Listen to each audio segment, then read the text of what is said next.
ওই গ্রামের শেষ কর্মীটি আপনি হয়তো মনে করতে পারেন যে আরে ভাই আমি যদি এখানে কিছু করি কি হবে, ওই ঢাকায় বা ওই চট্টগ্রামে ওই দিনাজপুরে কি কেউ কিছু টের পাবে নাকি, পটুয়াখালী জেলার অন্য জায়গায় তো মানুষ টের পাবে না।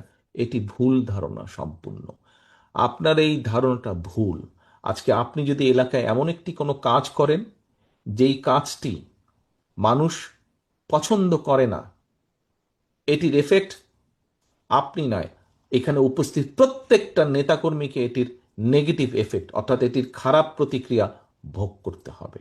কাজে সহকর্মীবৃন্দ, আজকে আপনারা এখানে যত হাজার নেতাকর্মী উপস্থিত আছেন, আপনাদের প্রত্যেকের কাছে আমার আহ্বান, আসুন আমরা শুধু পটুয়াখালী জেলা না, বাংলাদেশের 64টা জেলার প্রত্যেকটি নেতাকর্মীর কাছে আমার আহ্বান, আসুন আমরা এমন কিছু কাজ করব না, বিএনপির একজন কর্মী হিসাবে, শহীদ জিয়ার একজন সৈনিক হিসাবে, দেশনেত্রী খালেদা জিয়ার একজন সৈনিক হিসাবে আমরা এমন কোনো কাজ করব না যেই কাজে মাধ্যমে মানুষ আমাদের উপরে বিরক্ত হবে।